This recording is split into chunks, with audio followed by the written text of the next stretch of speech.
Good evening, honorable members of the Swedish Parliament and Swedish government, members of the RLA Foundation, fellow laureates, excellencies, friends, ladies and gentlemen. It is an honor for me to receive this prestigious award that I consider a sign of appreciation for the outstanding work that the organization Emergency has done in the past 21 years in favor of the victims of war and poverty. I'm a surgeon, and I've seen the wounded and the dead ones in several countries in Africa, in Asia, Middle East, in Latin America, in Europe. And I personally did surgery on several thousands of patients, injured by bullets, by shrapnel, by bombs from rockets. In Quetta, the Pakistani city close to the Afghan borders, I met for the first time the victims of anti-personnel mines. I did surgery on many children injured by the so-called toy mines. Small plastic green butterflies the size of a pack of cigarettes. Scattered in the fields, these weapons wait for a curious child to pick them up and play with them until the detonation occurs. One or both hands are blown away, burns over the chest, the face, the eyes. Armless and blind children. I still have vivid memories of those victims, and the view of those atrocities changed my life. It took me a lot of time to accept the fact and the idea that war strategy could include practices like deliberately maiming children in the enemy's country. Weapons designed not to kill, but to inflict horrific sufferings to innocent children and posing a terrible burden for the families and the society. Even today, those children are for me the living symbol of contemporary wars, a persistent form of terrorism towards the civilian populations. A few years later in Kabul, I went through the files of about 1,200 patients and to discover that less than 10% of them were likely to be combatants. 90% of the victims were civilians, 1/3 of them children. So the question arises, is this the enemy? Who pays the price of war? In the past century, the percentage of civilian victims of war has rose constantly from 15% in World War I to more than 65% in World War II. And in the 160 or more conflicts that the planet has experienced after the Second World War, 90% of the victims have been civilians, basically all over the world, very much like the data from Kabul.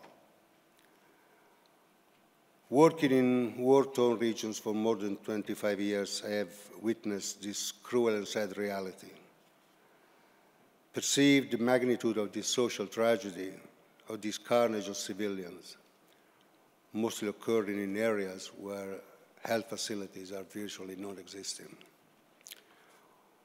Over the years, Emergency has built surgical hospitals for war victims in Rwanda, in Cambodia, in Iraq, in Afghanistan, in Sierra Leone, in many other countries, and then expanded medical activities to include pediatrics and maternity, rehabilitation center, clinics, and first aid posts.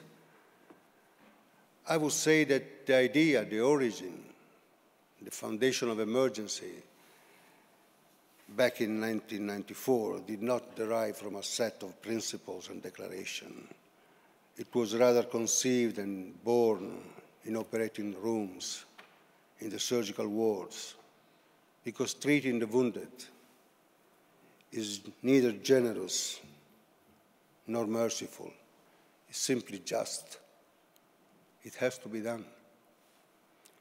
In 21 years of activity, Emergency provided medical and surgical care to more than 6.5 million people. A drop in the ocean, you might say, but that drop made a difference for many. And somehow it has changed the lives of all those who have been sharing this experience, like me. Every time in the different conflicts we have been working in, regardless who was fighting against whom and for which reason, the result was always the same. War was nothing else than killing civilians, death and destruction. The tragedy of the victims is the only truth of war. So, confronted daily with this dreadful truth, we embrace the idea of a community where human relationships are founded on solidarity and mutual respect. And this hope was actually shared worldwide in the aftermath of the Second World War. This hope led to the establishment of the United Nations, as stated in the preamble of the UN Charter, to save succeeding generations from the scourge of war, which twice in our lifetime has brought untold sorrow to mankind, and to reaffirm faith in fundamental human rights, in the dignity and worth of the human person, in the equal rights of men and women, and of nations, large and small. The indissoluble link between human rights and peace and the relation of mutual exclusion between war and human rights were also stressed in the Universal Declaration of Human Rights, signed back in 1948. All human beings are born free and equal in dignity and rights. And the recognition of this equal and inalienable rights is the foundation of peace, freedom, and justice in the world. You know, this declaration today sounds provocative, sounds offensive, sounds false. Not one among the signatory states has completely implemented, 70 years later, the universal rights they had committed to. The right to a dignified life, to a job and a home, to education and health care. In one word, the right to social justice. At the beginning of the new millennium, there are no rights for all, but privileges for few. And the single and most aberrant, widespread, and persistent violation of human rights is the practice of war. In all its forms, deleting the right to stay alive, war denies all human rights. I would like to stress once again that in most countries ravaged by violence, those who pay the price are women and children. 90% of the victims are civilians. We shall never forget that. We are living a very tragic period of our history. In the month of November 2015 alone, more than 4,000 civilians have been killed.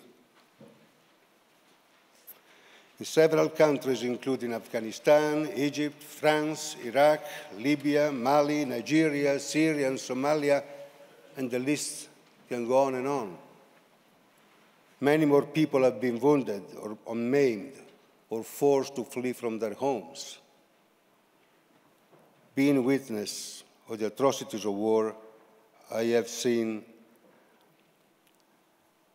how turning to violence has most of the times only brought in more violence and sufferings. War is an act of terrorism, and terrorism is an act of war. There's no difference. They share a common denominator, the use of violence.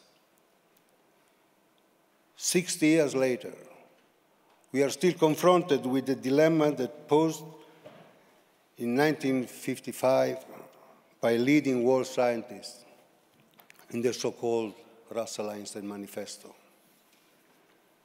Shall we put an end to the human race, or shall mankind renounce war? Can we have a world without war to guarantee a future for the human race? The question is still there 60 years later. Many would argue that wars always existed. This is true. But it does not prove in any way that the recourse to war is inevitable, nor can we assume that a world without war is not achievable. The fact that war has marked our past does not mean that it has to be part of our future as well. Like diseases, war shall be considered a problem to solve, not a destiny to embrace or appreciate. As a doctor, I could compare war with cancer. Cancer vexes humanity and claims many victims. Does this mean that all the efforts of medicine are useless? On the contrary, I think it is exactly the persistence of this lethal disease that prompts us to increase all efforts to prevent it and to cure it. Conceiving a world without war is the most stimulating task the human race is facing. It is also the most urgent. Atomic scientists, through their doomsday clock, are warning human beings. The clock ticks now just 3 minutes to midnight, because international leaders are failing to perform their most important duty, ensuring and preserving the health and vitality of human civilization. The biggest challenge for the next decades is to imagine, design, and implement the conditions that will allow reducing the recourse to force and to mass violence until their full disappearance. War, just like deadly diseases, has to be prevented and cured. Violence is not the right medicine. It does not cure the disease, it kills the patient. The abolition of war is the first indispensable step in this direction. We might call it utopia, as this never occurred before. However, the term utopia does not designate something absurd, but rather a possibility that still has to be explored and accomplished. Many years ago, even the abolition of slavery seemed utopian. In the 18th century, the possession of slaves was deemed as normal, a mass movement gathering hundreds of millions of citizens over the years, decades and centuries, changed the perception of slavery. Today, we repel the idea of human beings chained and reduced into slavery. That utopia became true. A world without war is another utopia that we cannot wait any longer to see materialized. We must convince millions of people that abolishing war is urgently needed and achievable. This must penetrate deeply in our consciousness until the idea of war becomes a taboo, expelled from the human culture and from the human history. Receiving the Right Livelihood Award encourages me personally and emergency as a whole to multiply our efforts, caring for the victims and promoting a cultural movement for the abolition of war. I take this opportunity to appeal to all of you, to the community of the RLA laureates, to join forces to support this initiative, working together for a world without war is the best we can do for the generations to come. Thanks very much for your attention.